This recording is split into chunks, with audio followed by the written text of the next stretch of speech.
Stringybark Podcasting. Thanks for joining me, and I hope you're all having a great weekend. I've come to my little studio that I got set up in the shed, and I'm here to just have a bit of a yarn and have a chat. The live stream that I was meant to do on Facebook on Friday night, I went to do it. I did try and test it during the day while I was at work. It seemed like it was going to work. It would let me put up a short video, but yeah, and then I went to do it at night time, and then I couldn't live stream at all. So I've sent a message through to Meta, and hoping to hear back in the next 48 hours, or a little bit less now. So, but still another day or two. So bloody technology and Facebook. So I don't know what the issue is there.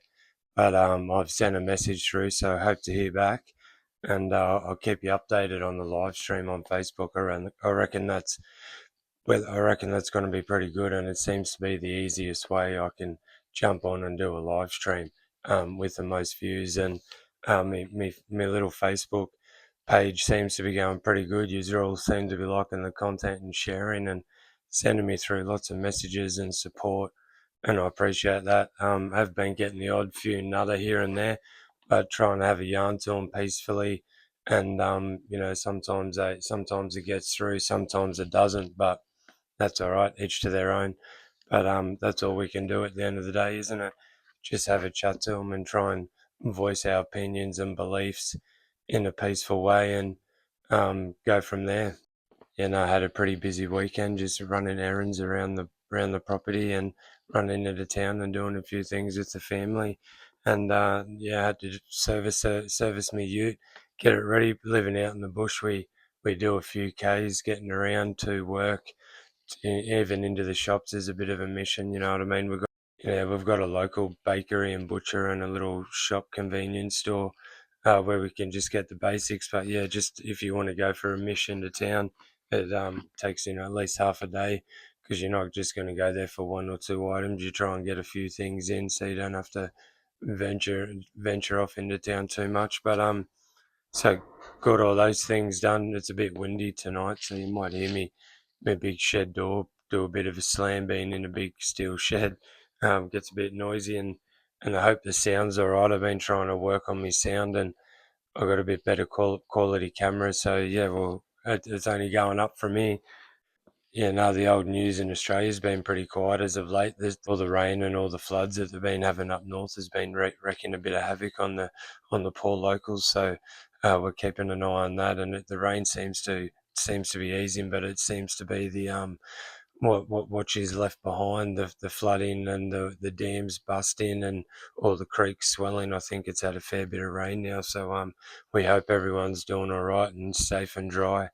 And let's hope this can get back to a bit of normality sooner rather than later. We know what it's like to get a bit of a flood out here. We've had a couple over the years since I've been out here in the Western Downs, Queensland. So we hope everyone's doing well, and hats off to the volunteers and the Rural Fire Brigade who have been working flat out. The Queensland government ended up giving you all that funding that they were talking about during re-election. The Rural Fire Service in Queensland, we hope that the government's given them that much needed funding that they've been talking about. They definitely need it to maintain their vehicles, maintain all their equipment that they've got, and keep them prepared into all the seasonal weather that we get throughout the year. So let's hope that happens. And hats off to all you women and men. You do a great job and much appreciated. Yeah, the old fuel prices have been a bit up and down, haven't they? As of late, because of what's been going on in Iran. Uh, because it's a bit quiet in the old Aussie news, I thought I'd been keeping an eye on this Iran and USA military action and bit of drama and bit of backlash that's been causing. It doesn't seem to be too bad. It seems that America have it all under control, and I guess they're achieving what they need to, and I don't think it's going to be stopping anytime soon. I think it's going to keep going for a little bit from what I've been hearing. The Iran government terrorist regime have been causing a bit of havoc, letting off the old bomb into into other neighbouring Middle Eastern countries, causing a bit of havoc. So and I don't think that they've signed their agreements. I don't think Iran's handed over and agreed to the agreement that America have for them to hand over their nuclear assets and then the means and capabilities of making enriched uranium. I don't think that's happened just yet. So until that happens, until the regime's knocked out completely, I think that's Trump's and America's mission. I think it's going to keep going on for a little bit. It seems that the Straits of Hormuz are shut. I don't think they're shut from any policy or any government have put any restrictions on it. I think just being a war-torn area with a lot of military action, that ships are just sitting idle or not even going near the area. So I'm not exactly sure what's going on with that, but I've seen it's been affecting the fuel prices in Australia already and around the world. So let's hope that kind of quietens down a little bit, especially around that especially around that part of the world. So let's hope that kind of settles down in that region so the ships can keep flowing because, so let's hope it opens back up because it does get a lot of action. I think I read somewhere or heard somewhere that China alone were importing 5 billion barrels of oil from Iran in one day just through the Straits of Hormuz on multiple ships, obviously. Um, and speaking of that, I think the stockpile for China, obviously that's a lot of oil. So China's relied on oil from Iran for a while, and with that strait being shut and with Iran not producing much at all, I think China had days stockpile to keep their country alive, to keep the lights on, to keep it functioning. So it'll be interesting to see what happens there with China and the Straits of Hormuz. So, like I said, let's hope it settles down a little bit in that region and the ships can keep flowing and do their thing around the world, the economy. We don't need that to go to shit. It already is kind of up to shit. The cost of living and the price and all the inflation is just, it's definitely not going down, is it? Some people are like, oh yeah, but it's staying about the same. But yeah, we don't want it to stay the same. It's high. We want it to go back down to normality, back down to normal. Myself and my fellow Australians are struggling at the minute. Everything you can think of is just going up, and it's just getting a bit ridiculous. So just seems that you can't work enough hours to cover it, and you just don't get the cost. The wages aren't going up to match inflation. So I don't know what's going on. So we definitely can't have any more negativity in the economy. So let's get sorted out. So yeah, I hear in the mainstream media news a lot of talking heads and a lot of bad publicity about Australia. Jumping in and helping America. Even a few podcasters, jumping in saying it's bad. That Australia is sending. I think they're deploying. I don't know if they're deploying. It's only just limited resources and limited action. Think Australia is just sending a few military assets, and I just think they're helping getting charter flights to get citizens home, Australian citizens. They might be helping other countries' citizens as well, neighbouring countries. I think I did read that somewhere, and just some tanker transport and just minor artillery. I might be wrong in the artillery though, don't hold me to it, but it's just minor deployment. So, the fact that everyone's carrying on and kicking up a stink, there's not much you can do about America doing what they do. But being a part of the Five Eyes and being a part of the Western civilization and fighting wars together since World War One and possibly before that, 250 years, fighting in every battle and having each other's back in the conflict. We share the same values and we can trust and rely on each other from proven experience. So, there's not much we can do about it at the end of the day. Australia being incorporated within the Five Eyes Agreement that's been around for a few decades now. That's in the signature that the Western nations, especially Australia, England, America, New Zealand, and Japan, and a few other countries, they all band together for the greater good and the greater strength and stability of the Western civilization. They need to rely on that. A united front is what keeps the enemy at bay. So, we're all for that. We're all for strength in numbers. And if we all stick together other countries are more likely to tag along. We're seeing other countries like Saudi Arabia, India. I'm pretty sure South Africa are coming around, South America are coming around for peace. Try to anyway. In the world. So I don't know. I don't know what else is expected us. What are we meant to just, not do anything and then, just forget all our allies and just chill down in the great southern land by ourselves? I don't think it works like that. So, it's rather the enemy that you know than the enemy that you don't know. And like I said, we've been with America and that alliance group of countries, since founding of our nation. So it's worked in the past, and I believe we need to stick to it, and it will work in the future.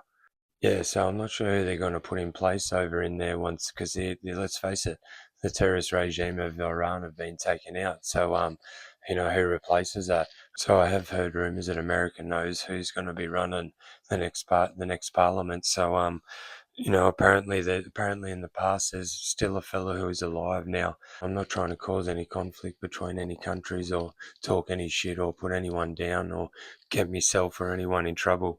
But apparently there's a leader that's been in government before that seems to be will work with Western nations and seems to be, want to make Iran great. And I don't want to mess it up, but his name was Ahmadinejad, I think. Seems to be want to make peace in the Middle East. Seems to be a political leader that have the support of Iran. This is what I've just been hearing on the podcast from Brendan Lee O'Connell and a few other podcasters on the social media. I heard that there might be some kind of military base going in Gaza, definitely from the American military base, a big one, and in other countries in Qatar and possibly Saudi Arabia and other countries in the Middle East as well. So it seems to be like kind of it needed a bit of stabilization, especially with what was happening in the world with BRICS and kind of the world reformation of what other countries were aligning to do to America and the Western nations. It seemed that they were trying to destabilize that region and many other regions, especially Australia, New Zealand, America, Canada, England, Scotland, Ireland, all Western nations. The radical left ideologies coming in to take over and destroy our great nations. This is all part of the scheme and the regime and the foundations that were being pushed in the agreements over the last 20, 30, 40 years. It has been a very slow process, been drawn out slow process, and it seems that America's kind of sticking up and fighting back a little bit, especially with what Trump's been doing with all the policies and what you see around the world and even in America with shutting down the border, making it secure, getting rid of all the illegal immigration, trying to bring back the productivity and manufacturing in his great country, shutting down the green new scam and wind farms and solar farms, which are destroying the prosperity and just the nation, just everything, the running businesses, running society of a nation. You need to have cheap electricity for it to function well and cheap. And that hasn't been happening. So that's what Trump's been doing, and that's what America's been doing. They've been getting rid of the radical left disease, which has been diabolical to their way of life. And we're starting to see it a bit in Australia and other countries, a little bit of a kickback. And we're starting to see other podcasters and influencers talking about it as well. So it's good to see that in the way. I'm going to answer a few questions a bit later on that I was meant to do on the live, and the beard's one of them. I at least get couple of messages a week about the old beard. So, out in the bush and to see, men and women. No, I'm just joking. There are men, young women, young men, middle-aged men, old men, everyone with the old beard. So, yeah, you don't stand out as much living out in the country. The other information where I've been sourcing it is the Jerusalem Post. They seem to be pretty cool, both on social media and just on their website. And they seem to be giving some pretty good information, pretty fair information on both sides. So, yeah, I urge you to get behind the Jerusalem Post on social medias and like and support them because they seem to be giving out some good information. And I've been following them for a while. And did see that they were talking about a British military base was attacked in Cyprus, airstrikes, and I'm not sure if anyone died. People got hurt.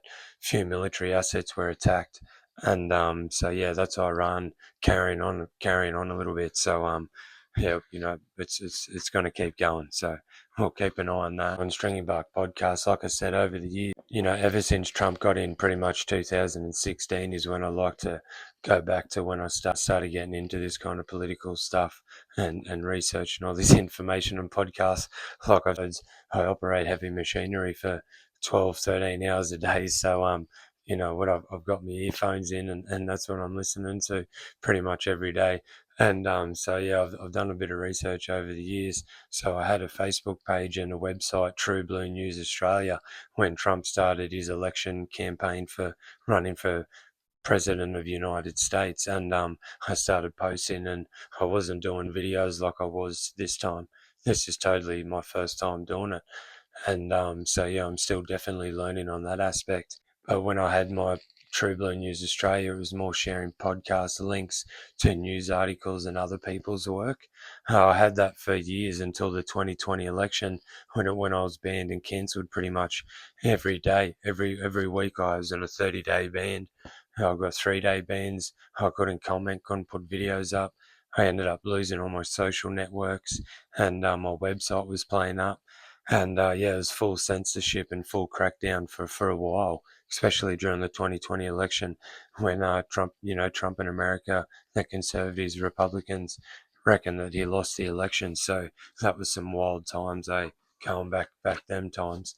It's definitely settled down now, but yeah, that was next level. So all that I can't mention the names too much because it censors the channel. But that where we go, one go all, the 4chan and all the anon and all that stuff. Yeah, it goes down some mad rabbit holes. But anyway, so yeah, we kind of chilled back on that. Started back up again not long ago, especially after COVID. Yeah, COVID kind of done it for us. We didn't think that they would be able to do something like that, and we didn't think that they would be, have the balls really to lock down the public and do what they did, bring in all those policies and all those rules and laws and shut borders, and what they went through. I don't really talk about that much because that censors the channel as well. But so just on that topic with the American military and just the what's happening with America, especially with Trump being in, taking back a bit more dominancy, issuing a bit more strength and power, especially throughout the world. He's definitely doing that in his own country. But being America and being the mighty USA, military-wise, USA, the dollar, the cryptocurrency, all the new laws, AI technology, all the new banking systems and everything that America's building infrastructure-wise, especially with AI. I've had done a few videos now about it in the past. They're leading, big time with technology, innovation, and just budget. The sheer money allocated to these new technologies and industries is massive. It's bigger than any other country. Obviously China, Russia, North Korea, a few other countries are close, but America's number one on all of them. Their military. Everyone was doubting the mighty USA military. That's what defends the USA dollar. That's what kind of keeps some stability around the world and in its own country for sure. It keeps other countries kind of gearing up, which like I said, the BRICS, it keeps them kind of gearing up and doing dodgy shit and trying to destabilize and take over. And like I said, I'm all for originality and I'm all for how it's been working now. I know it needs some fine tuning, and we believe that that's what Trump's doing. Let's hope that's what it's doing. But at its core basis, it works, and especially in the West. That's why the Western countries are the best countries on earth. All those countries that I mentioned, all those countries I mentioned. That's why everyone wants to move there. The society that's been built over decades works, and it needs to be preserved, and it deserves being defended. So that's what we talk about at Stringybark Podcast, and just the preservation of Western civilization is a big one. And I'm not the only one. You can just jump on any social media site and just have a look. It's out there. going back to its basic original founding of America and all Western nations and, all countries to a degree, but I'm mainly on Stringybark Podcast and we talk about Western civilization and what I normally talk about. Going back to America, the founding fathers of America, they had certain values, certain ideas, certain ideologies, and, that's what they wanted their country to be like, and that's what they built it like. And it seemed to work for a long time up until the last 30, 40 years when other foreign nations and foreign entities and even inside corruption has just tried to destroy its main fabric and destroy what it was built for, what it was founded for, to destroy its identity, to destroy its culture. And, it's been getting close. And we want to see that knocked. Values of Christianity, hard work, industrialization, manufacturing, and everything that you've seen back in, the great, what seemed to be the mighty times of industrial civilization in the Western world. 20s, 30s, 40s, 50s, 60s. No, that's what seemed to work. So I think we need to get back to a bit of basic normality, and we need to, especially advancing into the future, AI technology, robotics, cryptocurrency, tokenization, supercomputers, and everything else that I normally talk about, digital IDs. We need to get back on track and get back to common sense and put our country first, our citizens first, and the future of our nations first. Yeah, so going back to the founding fathers and the nation of America getting built, their great constitution deserves preserving because that's what makes America number one. Without their great constitution, freedom for all, defend yourself and look after others and your nation first and for all. That's what all countries need, and that's what needs to be implemented around the world. So, that great constitution needs defending by America because there's no other nation on earth, no other country with that legislation. Free America, free the world, and that's what we believe Trump's getting back to. Yeah, so going back to the military, I wrote down, like I said, I'm just going to give an example. The mighty 6th and 7th Fleet of the American military who patrols, the 7th Fleet patrols the Indo-Pacific, and the 6th Fleet controls Europe and South Africa, I'm pretty sure. Yeah, the African region. Just have a listen to the military might and the manpower that they have just in the 6th and 7th Fleet alone. They have 70 ships, they have 150 aircraft, 14 destroyers, 12 subs, 3 nuclear. They have 4 countermeasure ships, the 28,000 personnel, and that doesn't count out the neighbours and the countries that are in that America. So that's what I'm talking about, the grouping and the allies that we need to keep and we need to preserve. So that's where it's good seeing Albanese and coming from Australia's standard, still being in that alliance with America more so, and Britain, Canada, New Zealand, and all our other Western allies. What Albo's been doing with going to all our Pacific nations, signing treaties and military agreements, just for example, Papua New Guinea, Indonesia, Taiwan, he's been going around there, so is Penny Wong, and to many other Pacific nations and Torres Strait. And they've been bumping up their border force as well, which is good to see. So yeah, the 7th Fleet, they have 40 ships and destroyers. They have 16 frigates and 2 carrier strike groups, 175 aircraft and 22,000 personnel just in that region. Plus they have all their allies in that region as well and signing agreements and policies. So that's good to hear and see. Yeah, that's just a little bit of news on the Iran-USA debacle. You can obviously just follow yourself. It's all over the shop. And it's been going for 6 days, I think, is when Trump first initially started the first strikes, and where he took out names. As you can tell, I'm not the best at talking, but I try my best. But I'm definitely horrible with the names, and I apologize. So I apologize a little bit if I cause offence or fuck it up. So yeah, that's just a little bit about that. Now, obviously, in doing so with shutting down the Hormuz and what Trump's been doing with other countries like Venezuela and Cuba, shutting down not shutting them down, but I think that those countries seem to have a bit of a terrorist issue, a bit of a regime problem, I'm not going to really talk bad about them because I don't want no conflict, but it seems those countries that Trump's been doing, with Mandami in Mexico, I believe, Venezuela, or possibly, and now with what's happening in Iran, oil supply to China and other countries, Russia, I believe, and North Korea, have been shut down and nearly halted. Like I said, China, the Communist Party, they get 5 billion barrels a day from Iran through the Straits of Hormuz, and all their Iran has a lot of oil, man. And I don't think they do much deals with any other countries. So China's not happy, and they're not going to do very well. They have 21 days to keep their lights on. I think that's their supply. And you hear Australia talking about our supply, America talking about their supply, fuel supply. God knows why they've been using their reserve or getting rid of it or selling it. We always need to be producing our own and manufacturing in our own. It's always got me fucked. But so yeah, that's crippled China a little bit, and so yeah, China aren't happy. So let's hope they don't cause a nuisance and come down and have a go at this Taiwanese blockade that we've been talking about over there. I've been talking about the Taiwanese blockade for a while because China's been spending years and a lot of money building a lot of infrastructure through those nations. We've seen what happened with those two terrorists in Indonesia. There's some dodgy shit going on there, right? And China has, and other countries have a play in it.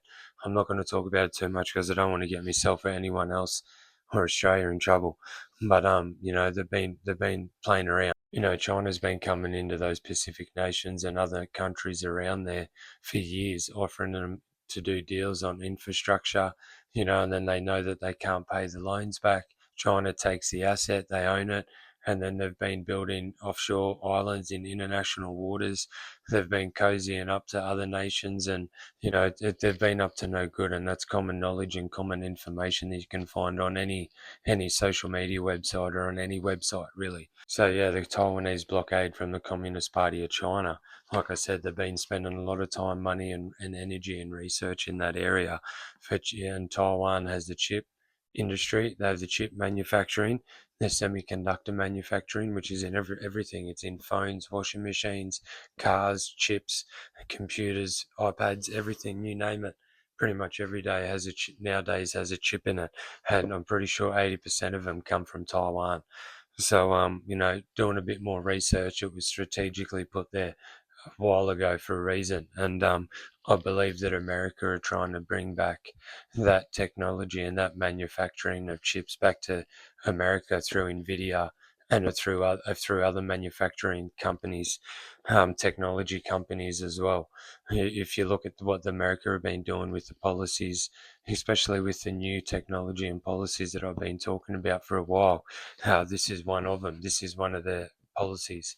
Bring back chip manufacturing and semiconductor infrastructure there. Position in the Indo-Pacific is Taiwan, because I'm pretty sure World War II, Vietnam, maybe, I'm pretty sure the war and the fight over that was independency of Taiwan.